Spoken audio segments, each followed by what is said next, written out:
हमारे YouTube channel पर आप सभी का स्वागत है। जो भी हमको इस वीडियो में देख रहे हैं उन सभी को हमारी तरफ से राम राम। पिछले वीडियो में हमने रामचरितमानस के 75 यानी 75 दोहे चौपाइयों के साथ पूरे पढ़ लिए थे और जो इसके आगे के दोहे चौपाई हैं वो हम इस वीडियो में पढ़ेंगे। तो आप सभी हमसे जुड़े रहिए और ध्यान से सुनिए।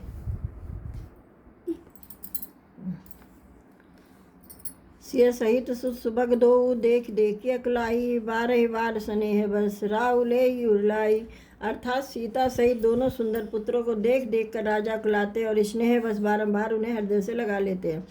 सकन बोली बिकल नर नाहु शोक जनित उर्दार न दाहु नाई शिशुपद अति अनुरागा उठ रघुवीर विदा तब मांगा। अर्थात राजा व्याकुल है, बोल नहीं सकते, हृदय में शोक से उत्पन्न हुआ भयानक संताप है। तब रघुकुल के वीर चंद्र श्री रामचंद्र जी ने अत्यंत प्रेम से चरणों में सिर नवाकर उठकर विदा मांगी।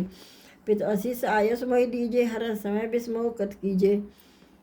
तात किए प्रिय प्रेम प्रमादु जसु जग जाई होई अपवादु। अर्थात हे पिताजी मुझे आशीर्वाद और आज्ञा दीजिए, हर्ष के समय आप शोक क्यों कर रहे हैं। हे तात प्रिय के प्रेम बस प्रमाद यानी कर्तव्य कर्म में त्रुटि करने से जगत में यश जाता रहेगा और निंदा होगी। सुनि सने बस वह उठी नर नाहा बैठारे रघुपति गई बहा। सुनत तात तुम कहूँ मुनि कहें राम चराचर नायक है। अर्थात यह सुनकर स्नेह बस राजा ने उठकर श्री रघुनाथ जी की बाह पकड़कर उन्हें बैठा लिया और कहा कि हे तात सुनो, तुम्हारे लिए मुनि लोग कहते हैं कि श्री राम चराचर के स्वामी हैं। शुभ और अशुभ कर्म अनुहारी ईस देही फल हृदय विचारी करे। जो कर्म पाओ फल सोई निगम नीति अस कह सबको। अर्थात शुभ और अशुभ के कर्मों के अनुसार ईश्वर हृदय में विचार कर फल देता है। जो कर्म करता वही फल पाता, ऐसी वेद की नीत है, यह सब कोई कहते हैं। और करे अपराध को पाव और पाव फल भोग अति विचित्र भगवंत गति को जग जाने जोग। अर्थ किंतु इस अवसर पर तो इसके विपरीत हो रहा है। अपराध तो कोई और ही कर रहे हैं और उसके फल भोग कोई और ही रहे हैं। भगवान की लीला बड़ी ही विचित्र है, इसे जानने योग जगत में कौन है। राय राम राखन हित लागे बहुत उपाय किए छलु त्यागी। लकी राम रुक रहत न जाने धर्म धुरंधर धीर सयाने। अर्थात राजा ने इस प्रकार श्री रामचंद्र जी को रखने के लिए छल छोड़कर बहुत से उपाय किए, पर जब उन्होंने धर्म धुरंधर धीर और बुद्धिमान श्री रामचंद्र जी का रुख देख लिया और वे रहते हुए न जान पड़े, तब नृपसिय लाई और लीनी अतिहित बहुत भात सिख दीनी। कई बन के दुख दुसह सुहाए सास ससुर पित सुख समझाए। अर्थात तब राजा ने सीता जी को हृदय से लगा लिया और बड़े प्रेम से बहुत प्रकार की शिक्षा दी। वन के दुसह दुख कहकर सुनाए और फिर सास ससुर तथा पिता के पास रहने के सुखों को समझाया। सेमन रामचरण अनुरागा घर न सुगम बिन विषम न लागा। और सबई सिय समझाई कही कही विपिन विपत अधिकाई। अर्थात परंतु सीता जी का मन श्री रामचंद्र जी के चरणों में अनुरुक्त था, इसलिए उन्हें घर अच्छा नहीं लगा और ना वन भयानक लगा। फिर और सब लोगों ने भी वन में विपत्तियों की अधिकता बता बताकर सीता जी को समझाया। सचिव नारी गुरु नारी सयानी सहित स्नेह कही मृदुवानी। तुम कहो तो न दीन बनवासु करो जो कहे ससुर गुरु सासु। अर्थात मंत्री सुमन जी की पत्नी और गुरु वशिष्ठ जी की स्त्री अरुंधति जी तथा और भी चतुर स्त्रियां स्नेह के साथ कोमलवाणी से कहती हैं कि तुमको तो राजा ने बनवा दिया ही नहीं, इसलिए जो ससुर गुरु और सास कहे तुम वही करो। सीख शीतल हित मधुर मृदु सुन सीतैन सुहानी शरद चंद चंदनी लगत जनु चकई अकुलानी। अर्थात यह शीतल हितकारी मधुर और कोमल सीख सुनने पर सीता जी को अच्छी नहीं लगी। वे इस प्रकार व्याकुल हो गई मानो शरद ऋतु के चंद्रमा की चांदनी लगते ही चकई व्याकुल हो उठी हो। से सकुच बस उतर न दे सो सुनि तमक उठी कह के मुनिपट भूषण भाजन आनी आगे धर बोली मृदुवानी। अर्थात सीता जी को संकोच बस उत्तर नहीं देती। इन बातों को सुनकर केकई तमक कर उठी। उसने मुनियों के वस्त्र आभूषण यानी माला मेखला आदि और बर्तन कमंडल आदि लाकर श्री रामचंद्र जी के आगे रख दिए और कोमल वाणी से कहा, नृपै प्राण प्रिय तुम रघुवीरा, शील स्नेह न छाड़े वीरा, शुक्र सुजस पर लोक न साहू, तुम्हें जानवन कहे न काऊ। अर्थात हे रघुवीर, राजा को तुम प्राणों के समान प्रिय हो। भीरु यानी प्रेम व दुर्बल हृदय के राजा शील और स्नेह नहीं छोड़ेंगे। पूर्ण सुंदर यश और परलोक चाहे नष्ट हो जाए, पर तुम्हें बन जाने को वे कभी नहीं कहेंगे। अस विचार सोई करो स्वभावा, राम जननी सिख सुनि सुख पावा।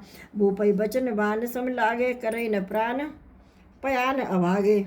अर्थात ऐसा विचार कर जो तुम्हें अच्छा लगे वही करो। माता की सीख सुनकर श्री रामचंद्र जी ने बड़ा सुख पाया, परंतु राजा को यह वचन बाण के समान लगे। वह सोचने लगे, अब भी अभागे प्राण क्यों नहीं निकलते। लोग विकल मूर्छित न राहु, कहा करिए कछ सूझ न काहू। राम तुरत मुनि बेसु बनाई, चले जनक जननी सिरनाई। अर्थात राजा मूर्छित हो गए, लोग व्याकुल है, किसी को कुछ सूझ नहीं पड़ता कि क्या करें। श्री रामचंद्र जी ने तुरंत मुनि का वेश बनाकर अपने माता पिता को सिर नवाकर चल दिए। सजीवन साज समाज सबु, वनिता बंधु समेत, बंदी विप्र गुरुचरण प्रभु, चले कर समय अचेत।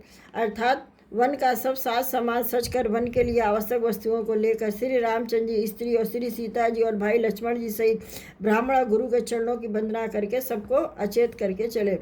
निकस वशिष्ठ द्वार बैठाड़े, देखे लोग बिरह दबदाड़े, कई प्रिय वचन सकल समझाए, विप्र वृंद रघुवीर बुलाए। अर्थात राजमहल से निकलकर श्री रामचंद्र जी वशिष्ठ के दरवाजे पर आ खड़े हुए और देखा कि सब लोग बिरह की अग्नि में जल रहे हैं। उन्होंने प्रिय वचन कहकर सबको समझाया। फिर रामचंद्र जी ने ब्राह्मणों की मंडली को बुलाया। गुरसन कई बरसासन दीने, आदर दान विनय बस कीने, जाचक दान मान संतोषे, मीत पुनीत प्रेम परितोषे।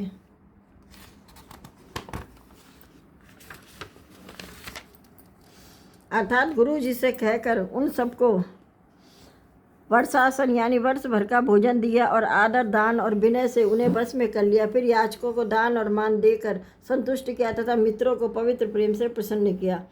दासी दास बुलाई बहोरी, गुनई सोपी बोले कर जोरी, सबके सार संभार गोसाई, करवी जनक जननी की नाई।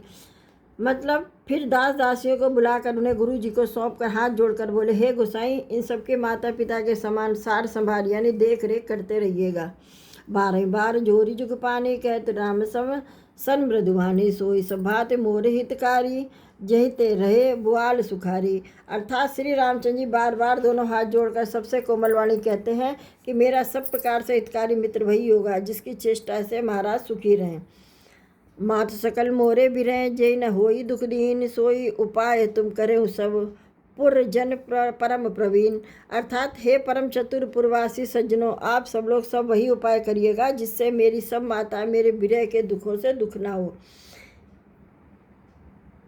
ए विधराम सवई समझावा, गुरुपद पदुम हरस सिरनावा, गणपति गौर गिरीश मनाई, चले असीस पाई रघुराई। अर्थात इस प्रकार श्री रामचंद्र जी ने सबको समझाया और हर्षित होकर गुरु जी के चरण कमलों में सिर नवाया। फिर गणेश जी, पार्वती जी और कैलाशपति महादेव जी को मनाकर तथा आशीर्वाद पाकर रघुनाथ जी चले। राम चलत अभय विषाद, सुन जाईपुर आरत नादुक, कुशगुल्लंक अवध अतिशोको, हरस विषाद विवश सुरलोको। यानी श्री रामचंद्र जी के चलते ही बड़ा भारी विषाद होगा। नगर का अंतराल यानी हाहाकार सुना नहीं जाता। लंका में बुरे शकुन होने लगे। अयोध्या में अत्यंत शोक छा गया और देवलोक में सब हर्ष और विषाद के दोनों के बस में हो गए। हर्ष इस बात का था कि अब राक्षसों का नाश होगा और विषाद अयोध्यावासी के शोक के कारण था। गई मूर्छा सब भूपति जागे, बोले सुमंत्र कहने अस लागे, राम चले बन प्राण न जाई, कई सुख लागे रहत मन माही। अर्थात मूर्छा दूर हुई तब राजा जागर सुमंत्र को बुलाकर कैसा कहने लगे कि श्री राम वन को चले गए पर मेरे प्राण नहीं जा रहे, न जाने किस सुख के लिए शरीर में टिक रहे हैं। ऐते कवन व्यथा बलवाना, जो दुख पाई तो जही तन प्राणा, पुंदर धीर कही नर नाहू, ले रथ संग सखा तुम जाऊ। अर्थात इससे अधिक बलवती और कौन सी व्यथा होगी जिस दुख को पाकर प्राण शरीर छोड़ेंगे। फिर धीरज धरकर राजा ने कहा, हे सखा, तुम रथ लेकर श्री रामचंद्र जी के साथ जाओ।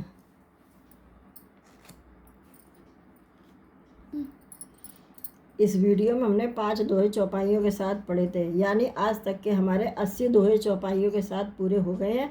और जिसके आगे के दोहे चौपाई हैं वो हम अगले वीडियो में पढ़ेंगे। तो तब तक के लिए आप सभी को हमारी तरफ से जय श्री राम।